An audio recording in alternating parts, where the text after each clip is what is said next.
Good morning class. आज की class में हम लोग देखेंगे 1857 की क्रांति, है ना। तो आइए सबसे पहले जान लेते हैं कि इसमें हम लोग क्या क्या पढ़ेंगे आज। तो आज की क्लास में इसका जो संक्षेप में हमने यहाँ पे लिख दिया है इस चैप्टर के पूरे बारे में। इस चैप्टर में हम क्या क्या चीज़ें पढ़ने वाले हैं। तो सबसे पहला है कि 1857 के विद्रोह के प्रमुख कारण कौन कौन से थे, जिसमें जो सबसे पहला है राजनीतिक, उसके बाद प्रशासनिक, फिर आर्थिक कारण कौन से थे, फिर सैन्य क्या था और तात्कालिक रीजन क्या थे। दूसरा पॉइंट हम लोग पढ़ेंगे 1857 के विद्रोह का प्रारंभ कब और कैसे हुआ था। तीसरी बात जानने का प्रयास करेंगे कि विद्रोह का विस्तार कैसे और कहाँ कहाँ पे हुआ था। इसमें बेसिकली ये पूछा जाता है कि जैसे दिल्ली है तो दिल्ली से इस क्रांति की शुरुआत या वहाँ का नेतृत्व किसने किया था, ठीक है। और अगर बहुत सवाल पूछा तो सिर्फ ये पूछ सकता है कि यहाँ पर ब्रिटिश दमनकर्ता का नाम कौन सा था जिसने इस क्रांति को दबाने का प्रयास किया था, है ना, ये बात। और उसके बाद फिर हम लोग जानेंगे कि विद्रोह की असफलता का कारण क्या था, और उसके बाद जानेंगे कि विद्रोह का परिणाम क्या हुआ लास्ट में। और फिर आता है कि 1857 के विद्रोह के बारे में इतिहासकारों के कथन क्या रहे हैं। और सातवीं बात है कि 1857 के विद्रोह से संबंधित कुछ पुस्तकें हैं और उनके लेखकों के नाम हैं, ठीक है। इस पूरे चैप्टर में हमें इतनी चीज़ें पढ़नी है और इसके बाद फिर आपका आएगा 30 वर्षों का प्रीवियस ईयर क्वेश्चन पेपर, ठीक। चलिए, तो आइए देखते हैं 1857 के विद्रोह के प्रमुख कारण, है ना। चलो सबसे पहले देखते हैं राजनीतिक कारण कौन से थे। तो राजनीतिक कारणों में जो सबसे पहला था वो था लॉर्ड वेलेजली की सहायक संधि, और दूसरी थी लॉर्ड डलहौजी का व्यक्तिगत का सिद्धांत, या फिर हम कह सकते हैं राज्य हड़प नीति, ठीक। चलिए, तो देखते हैं पहला, वेलेजली की सहायक संधि के अनुसार भारतीय राजाओं को अपने राज्यों में कंपनी की सेना रखनी पड़ती थी। सहायक संधि से भारतीय राजाओं की स्वतंत्रता समाप्त होने लगी और राज्यों में कंपनी का हस्तक्षेप बढ़ने बढ़ने लगा। वेलेजली ने एक नीति अपनाई जिसको कहा गया सहायक संधि, ठीक है। इसके अंतर्गत क्या किया गया कि भारतीय राजाओं को यह आदेश दिया गया या यह निर्देश दिया गया कि वह अपने अपने राज्यों में कंपनी की सेना को रखेंगे, ठीक। इससे क्या हुआ, इससे जो है भारतीय राजाओं की जो स्वतंत्रता थी, अब जो निर्णय लेने की क्षमता थी वो धीरे धीरे समाप्त होने लगी, है ना। और राज्यों में कंपनी का हस्तक्षेप बढ़ने लगा, ठीक। दूसरी बात यह है कि लॉर्ड डलहौजी की राज्य हड़प नीति, इसमें क्या बात थी, अंग्रेजों ने हिंदू राजाओं के दत्तक पुत्र लेने के अधिकार को समाप्त कर दिया। वैध उत्तराधिकारी नहीं होने की स्थिति में राज्यों का विलय अंग्रेजी राज्यों में कर लिया जाता था, ठीक। इसमें यह कहा गया कि अगर किसी राजा को कोई पुत्र नहीं है तो उसके राज्य को अंग्रेजी राज्य में मिला लिया जाएगा, ठीक है। उसे दत्तक पुत्र लेने का अधिकार नहीं दिया जाएगा। ये बात थी लॉर्ड डलहौजी के व्यक्तिगत सिद्धांत कह लीजिए या फिर राज्य हड़प नीति कह लीजिए, ठीक। नेक्स्ट आपका था कि रियासतों के विलय के अतिरिक्त पेशवा नाना साहब की पेंशन रोके जाने का विषय भी असंतोष का कारण बना, ठीक।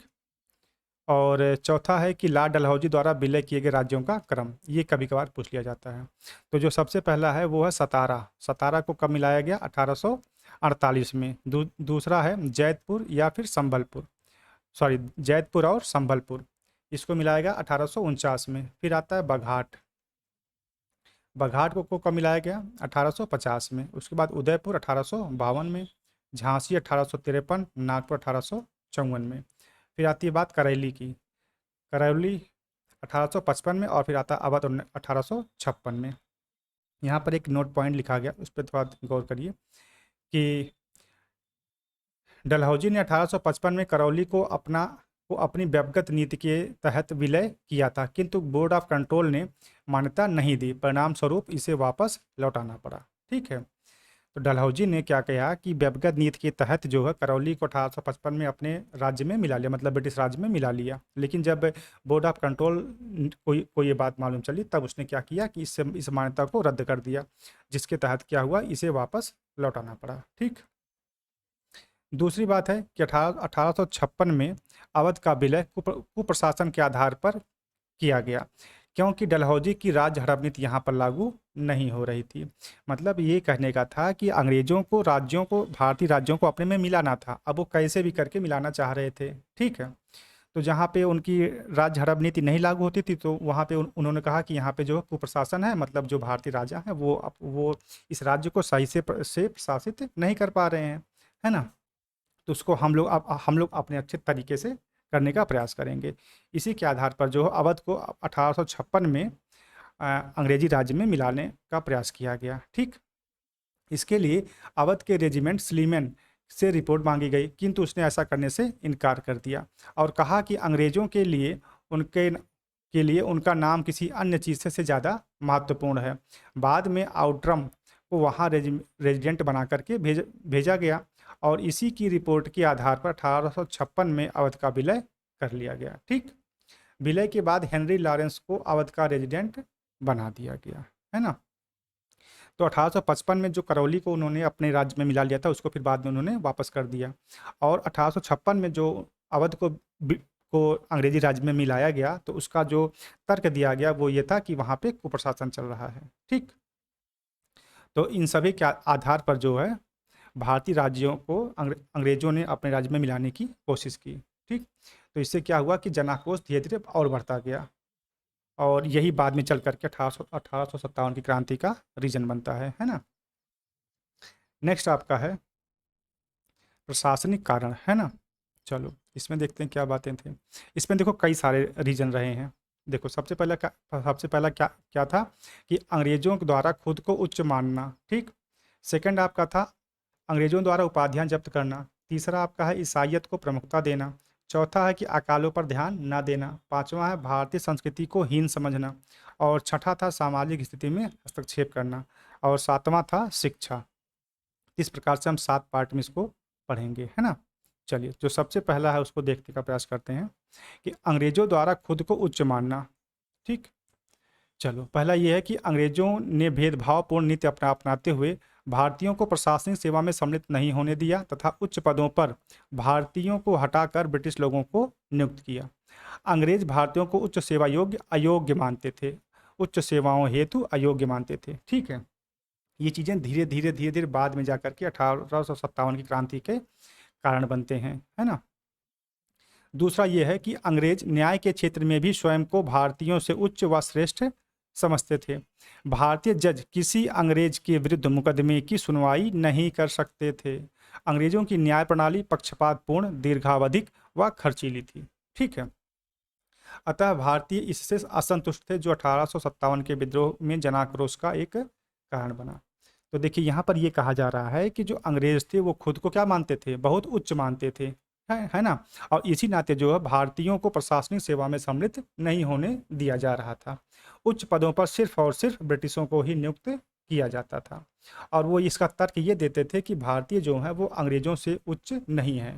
ठीक है, दूसरी बात उन्होंने कहा कि अंग्रेज जो है न्याय के क्षेत्र में भी स्वयं को उच्च और श्रेष्ठ मानते थे और एक नियम बना दिया गया कि भारतीय जज किसी अंग्रेज के विरुद्ध मुकदमे की सुनवाई नहीं कर सकते। ठीक, और अंग्रेजों की जो न्याय प्रणाली थी वो कैसी थी, पक्षपातपूर्ण थी और दीर्घावधि, मतलब बहुत लंबे समय तक चलने वाली और बहुत ज़्यादा खर्चीली भी थी। ये सब रीजन बाद में जाकर के इस विद्रोह का कारण बनते हैं, है ना। चलिए दूसरी बात है कि अंग्रेजों द्वारा उपाधियों का जब्त कर लेना। इसमें कहा गया कि डलहौजी ने तंजौर तथा कर्नाटक के नवाबों की उपाधियां जब्त कर लीं। मुगल शासक बहादुर शाह को अपमानित कर लाल किला खाली करने को कहा और लॉर्ड कैनिंग ने घोषणा की कि बहादुर शाह के उत्तराधिकारी मुगल सम्राट नहीं सिर्फ राजा कहलाएंगे। ठीक, ये थोड़ा सा ध्यान देने वाली बात है। परिणामतः जनाक्रोश और बढ़ गया। ठीक है, अंग्रेजों ने क्या किया कि राजाओं की जो उपाधियां थी वो धीरे धीरे जब्त करनी प्रारंभ कर दी। ठीक, और उसके बाद जो बहादुर शाह को अपमानित करके लाल किला खाली करने के लिए कह दिया और लॉर्ड कैनिंग ने यह घोषणा भी कर दी कि बहादुर शाह के जो उत्तराधिकारी होंगे वह मुगल सम्राट नहीं कहलाएंगे, सिर्फ और सिर्फ राजा कहलाएंगे। ठीक है, इससे क्या हुआ, जनता में आक्रोश बढ़ गया। ठीक, नेक्स्ट आपका है ईसाइयत को प्रमुखता देना, है ना। प्रशासन संबंधी कार्यों में योग्यता की जगह धर्म को आधार बनाया गया। ठीक, अगर जो जो बंदा ईसाई रहेगा उसको हम पहले प्राथमिकता देंगे, ऐसी बात, जिससे ईसाइयत की धर्मांतरण पद्धति का प्रसार हुआ। आम जन में विद्रोह की भावना उत्पन्न हुई। ठीक है, इसमें देखो जो पहला पॉइंट है कि 1813 के चार्टर एक्ट में ईसाई मिशनरियों के धर्मांतरण कार्यक्रमों को प्रोत्साहित किया गया। कालांतर में बेरोजगारों को, विधवाओं को, जनजातियों व अनाथों का धर्मांतरण करवाया गया। साथ ही अंग्रेजों की नस्लवादी भेदभाव की नीतियों ने भी विद्रोह की पृष्ठभूमि तैयार कर दी। ठीक, उन्होंने ये कहा कि प्रशासन में अब वही लोग आएंगे जो ईसाई धर्म के होंगे, ठीक है, या जो इस धर्म के होंगे, उनको उनको हम प्राथमिकता देंगे। ठीक है, इसी के आधार पर जो है आगे चल करके जितने भी बेरोजगार थे या विधवा थी, जनजातीय थे व अनाथ थे, इन सब का क्या करवाया गया, धर्मांतरण करवाया गया और धर्मांतरण करवा करके ईसाई बनाया गया। ठीक है, तो ये जो चीज़ें थी वो समाज में जो है एक जनाक्रोश को भड़का रही थी। दूसरी बात है कि 1850 में आए धार्मिक नियोक्ता अधिनियम द्वारा ईसाई धर्म को ग्रहण करने वाले को पैतृक संपत्ति में अधिकार मिल गया। अब देखिए ये कितनी बड़ी बात थी। इससे जो है क्या होगा, समाज में जनाक्रोश और बढ़ेगा। इससे हिंदू समाज में असंतोष की भावना फैल गई। मतलब इसमें यह कहा गया कि अगर आप ईसाई होते हैं, अगर आप ईसाई बन जाते हैं तो आपको जो है पैतृक संपत्ति में अधिकार मिल जाएगा। ठीक है, तो इससे क्या हुआ, जो भारतीय समाज था वो बहुत ज़्यादा भड़क गया। ठीक, नेक्स्ट आपका है अकालों पर ध्यान ना दिया गया। अब अकाल की जो घटनाएं थी उन पर जो है अंग्रेजों ने ध्यान नहीं दिया और इसके तहत जो है बहुत सारे भारतीयों की जान चली गई। ठीक है, और यह घटना जो ब्रिटिश प्रशासनिक तंत्र की पोल खोल करके रख दी थी। मतलब अंग्रेजों ने भारतीयों के प्रति कोई भी संवेदनशीलता नहीं दिखाई। अगर अकाल पड़ा तो पढ़ने पढ़ने दो, उसमें उसमें क्या है। ठीक है, मतलब पढ़ने के बाद लोगों पर जो उसका असर पड़ेगा उसके लिए अंग्रेजों ने कोई कोई भी जो है व्यवस्था नहीं की, है ना। और पांचवी बात है कि भारतीय संस्कृतियों को हीन समझना, है ना, भारतीय संस्कृति को क्या करना, हीन समझना। इसमें क्या कहा गया कि सांस्कृतिक सुधार की नीतियों से पारंपरिक भारतीय संस्कृति को हीन मानकर बदलाव करना। इससे इससे समाज का रूढ़िवादी वर्ग ब्रिटिशों के विरुद्ध खड़ा हो गया। ठीक है, उन्होंने कहा कि जो भारतीय संस्कृति है वो थोड़ी सी नीचे कैटेगरी की है। ठीक है, इसमें हम बदलाव करेंगे। जब ऐसी बात लोगों के ध्यान में आई तो उससे क्या हुआ कि जो रूढ़वादी वर्ग थे उन्होंने ब्रिटिशों के का क्या किया, विरोध किया, है ना।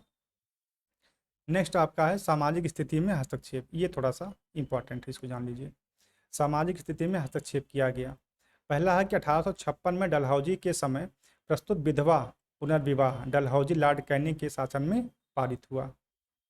ठीक है, 1856 में डलहौजी के समय प्रस्तुत विधवा पुनर्विवाह अधिनियम लॉर्ड कैनिंग के शासन में पारित कर दिया गया। ठीक है, असल में होता क्या था कि भारतीय समाज में विधवा पुनर्विवाह का कोई कॉन्सेप्ट नहीं था। ठीक है, तो जब ये लॉर्ड डलहौजी का समय आता है तब उस समय एक प्रस्ताव प्रस्तुत किया जाता है जिसका नाम है विधवा पुनर्विवाह अधिनियम, है ना। और इसको जो है लॉर्ड कैनिंग के शासन में पारित कर दिया जाता है। तो इसमें ये कहा गया कि अगर कोई विधवा होती है तो उसका पुनर्विवाह करवाया जाए। ठीक, तो इससे जो है सामाजिक भावना क्या हुई, आहत हुई और इससे विद्रोह भड़क गया। नेक्स्ट आपका है इससे पहले भी सती प्रथा, दास प्रथा व नर बलि प्रथा पर रोक लगाई गई, है ना, जिससे जो है समाज में तनाव व्याप्त हो गया। मतलब जो हमारी संस्कृति थी उसमें जो है अंग्रेज आकर के हस्तक्षेप करना प्रारंभ कर दिए। यह जो है 1857 की क्रांति का एक क्या हुआ, कारण बना, है ना। नेक्स्ट आपका शिक्षा। पाश्चात्य शिक्षा ने भारतीय समाज की मूल विशेषताओं को समाप्त कर दिया। जैसे कहने का मतलब था हमारे यहाँ पहले कौन सी व्यवस्था थी, गुरुकुल की व्यवस्था थी। तो जब अंग्रेज आए तो उन्होंने उस व्यवस्था को धीरे धीरे समाप्त करना प्रारंभ किया। और इसके बाद जो है उन्होंने एक जो सबसे बड़ी बात की कि उन्होंने कहा कि अब जो है आपको अंग्रेजी भी पढ़नी होगी, है ना।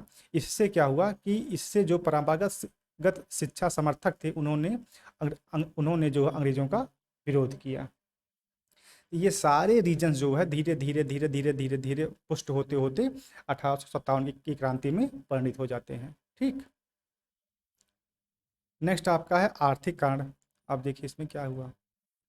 पहला यह है कि ब्रिटिश भू राजस्व नीतियों नीतियों जैसे अस्थाई बंदोबस्त, रैयतवाड़ी तथा महलवाड़ी व्यवस्था आदि के द्वारा किसानों का जमकर के शोषण किया गया। ठीक है, व्यापारिक कंपनी ने अपनी समस्त नीतियों में आर्थिक लाभ को प्रमुखता दी, है ना।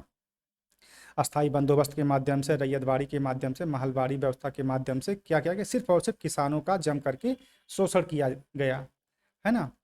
और उन्होंने अपनी नीतियों में सिर्फ और सिर्फ लाभ को जो है प्रमुखता दी हुई थी। दूसरी बात यह है कि कंपनी की नीतियों ने पारंपरिक उद्योगों को समाप्त कर दिया। इससे दस्तकारी व हथकरघा उद्योग में संलग्न वर्ग व किसानों की आर्थिक स्थिति अत्यंत शोचनीय हो गई तथा कृषि के वाणिज्यीकरण से खाद्य संकट उत्पन्न हो गया। ठीक, और ये सब रीजन जो है आगे चल करके एक विद्रोह के रूप में आगे आते हैं। नेक्स्ट आपका है सैन्य कारण। सैन्य कारणों में क्या था? अब देखिए, जो सबसे पहली बात थी इसमें कि सेना में भारतीय और अंग्रेजी सैनिकों का अनुपात कितना था, 5:1, मतलब 5:1। दूसरा है कि सैन्य सेवा में नस्लीय भेदभाव विद्यमान थे और योग्यता के बावजूद भारतीय सैनिक अधिकतम सूबेदार पद तक ही पहुंच सकते थे तथा साथ ही उनके साथ बुरा बर्ताव किया जा रहा था। अब देखिए, नस्लीय भेदभाव यहाँ भी पहुंच गया, सैनिकों के बीच भी पहुंच गया। इसमें क्या कहा गया कि अगर कोई भारतीय सैनिक है तो वह सिर्फ और सिर्फ सूबेदार पद तक ही पहुंच सकता है। ठीक है, और जो अंग्रेजी सैनिक होंगे वो इसके ऊपर भी जा सकते हैं, है ना। और जो उनके साथ बर्ताव था वो थोड़ा सा अच्छा नहीं था। तीसरी बात है कि लॉर्ड कैनिंग के साथ 1856 में सामान्य सेवा भर्ती अधिनियम पारित किया गया, जिसके द्वारा किसी भी समय किसी भी स्थान पर समुद्र पार भी सैनिकों का जाना अंग्रेजी आदेश पर निर्भर हो गया। यह भारतीयों के सामाजिक धार्मिक मान्यताओं के खिलाफ था। असल में हुआ क्या कि भारतीय सामाजिक मान्यता में यह था कि अगर कोई कोई व्यक्ति जो कि भारतीय है और वो समुद्र पार जाता है तो फिर वह लौट करके वापस नहीं आता है। ठीक है, लेकिन जब भारतीय अंग्रेजी कंपनियों में शामिल होने लगे तो वहाँ पर एक निर्देश जारी कर दिया गया कि आपको लड़ने के लिए समुद्र पार भी जाना होगा। तो इससे क्या हुआ कि लोगों में जनाक्रोश धीरे धीरे और बढ़ता गया, है ना। और इसके बाद एक और रीजन आया सैनिकों के लिए कि 1854 में डाकघर अधिनियम लाया गया, जिसके द्वारा अब सैनिकों को भी पत्र पर स्टाम्प लगाना अनिवार्य हो गया। यह सैनिकों के एक विशेषाधिकार का हनन था। ठीक है, अगर उनको डाक भी अपने घर भेजना है या कोई किसी रीजन के लिए डाकघर का मतलब डाक का इस्तेमाल करना है तो उसके लिए अब उनको भी जो है स्टाम्प लगाना अनिवार्य हो गया था। और एक नोट पॉइंट है, जान लीजिए कि ध्यातव्य कि 1857 के विद्रोह के समय के दमन के बाद ब्रिटिश सरकार ने भारतीय फौज के नवगठन के लिए पील आयोग का गठन किया, जिसमें सेना के रेजिमेंटों को जाति, समुदाय और धर्म के आधार पर विभाजित किया। ये सवाल पूछा जाता है कि भारतीय रेजिमेंटों को जाति, समुदाय और धर्म के आधार पर विभाजित करने के लिए किस आयोग का गठन किया गया, तो कौन सा आयोग था वो? पील आयोग था, है ना। इतनी बात हुई। अब नेक्स्ट जानते हैं तात्कालिक कारण कि 1857 की जो क्रांति हुई उसका उस समय जो है क्या क्या रीजन रहे। तो जो सबसे पहला था वो था 1856 में सरकार ने पुरानी लोहे वाली बंदूक, उसका नाम था ब्राउन बेस, ये भी कई बार एग्जाम में पूछा गया है, ब्राउन बेस के स्थान पर न्यू इनफील्ड राइफल के प्रयोग का निश्चय किया। इसमें लगने वाले कारतूस के ऊपरी भाग को दांतों से खोलना पड़ता था। ठीक, अब देखिए ये सवाल आया हुआ है कि 1856 में सरकार ने पुरानी लोहे की बंदूक ब्राउन बेस के स्थान पर किस राइफल का इस्तेमाल किया, तो नाम क्या था? New Enfield rifle. और ये पूछा भी गया कई बार। इसमें ये था कि जब आप गोली इसमें लगाते हैं तो जो कारतूस होती है उसको आपको मुंह से जो है खोलना पड़ता था। ठीक, दूसरी बात है कि बंगाल सेना में यह बात फैल गई कि कारतूस की खोल में गाय और सुअर की चर्बी का प्रयोग किया जाता है, अतः इससे हिंदू और मुस्लिम सैनिकों को लगा कि चर्बी युक्त कारतूस का प्रयोग उनके धर्म को नष्ट कर देगा। तत्पश्चात अधिकारियों ने इस अफवाह की जांच किए बिना तुरंत इसका खंडन कर दिया, परंतु कालांतर में यह बात सही साबित हुई। ठीक, और तीसरी बात है कि सैनिकों का विश्वास था कि सरकार जानबूझकर ऐसे कारतूसों का प्रयोग करके उनके धर्म को नष्ट करने और उन्हें ईसाई बनाने का प्रयत्न कर रही है, अतः सैनिकों ने क्षुब्ध होकर अंग्रेजों के विरुद्ध विद्रोह कर दिया। ठीक, ये थे इसके तात्कालिक कारण। अब हम इसके बाद जानने का प्रयास करेंगे 1857 के विद्रोह का प्रारंभ कैसे हुआ। ठीक, तो अभी तक हमने क्या जाना? अभी तक हमने सिर्फ एक बात जानी और वो थी कि 1857 के विद्रोह के प्रमुख कारण कौन कौन से थे। तो कौन कौन से थे? राजनीतिक कारण थे, उसके बाद प्रशासनिक कारण आए, फिर उसके बाद फिर आए आर्थिक कारण, उसके बाद सैन्य कारण और उसके बाद तात्कालिक कारण। ठीक। अब नेक्स्ट हमारा है 1857 के विद्रोह का प्रारंभ कैसे होता है। इसमें जो पहली बात है कि 29 मार्च 1857 को चर्बी लगे कारतूस के प्रयोग का विरोध 34वीं रेजिमेंट बैरकपुर के सैनिक मंगल पांडे ने किया, साथ ही विद्रोह की शुरुआत भी हो गई। ठीक है। 29 मार्च 1857 जो कि एनसीईआरटी कहती है, वो चर्बी लगे कारतूस के प्रयोग का विरोध जो है 34वीं रेजिमेंट बैरकपुर के सैनिक थे मंगल पांडे, उन्होंने किया। ठीक। दूसरी बात है, उन्होंने सैन्य अधिकारी लेफ्टिनेंट बाग और मेजर सार्जेंट की गोली मार करके हत्या कर दी। तीसरी बात है कि 8 अप्रैल 1857 को सैन्य अदालत के निर्णय के बाद मंगल पांडे को फांसी दे दी गई, जिसे 1857 का प्रथम शहीद माना गया। लेकिन एनसीईआरटी कहती है कि एनसीईआरटी के अनुसार मंगल पांडे को 29 मार्च 1857 को फांसी की सजा दी गई थी। तो इसमें थोड़ा सा जो है संशय की स्थिति बनती है। एनसीईआरटी कहती है कि मंगल पांडे को जो है 29 मार्च 1857 को फांसी दी गई थी। नेक्स्ट आपका है 1857 के विद्रोह के दौरान बैरकपुर के कमांडिंग ऑफिसर का नाम क्या था, हैरसे, है ना। और 10 मई 1857 को मेरठ छावनी में तैनात भारतीय सेना ने चर्बी युक्त कारतूस के प्रयोग से इनकार कर दिया एवं अपने अधिकारियों पर गोलियां चलाई और विद्रोह प्रारंभ कर दिया। इस समय मेरठ में सैन्य छावनी के अधिकारी जनरल हेविट थे। ठीक। ये तो बात हो गई कि इसका 1857 के विद्रोह का प्रारंभ कब और कैसे हुआ। ठीक। अब हम जानने का प्रयास करेंगे कि विद्रोह का विस्तार क्या है। तो ठीक है दोस्त, फिर आज के लिए इतना ही रखते हैं, बाकी चीज़ें कल की क्लास में देखेंगे, है ना। धन्यवाद।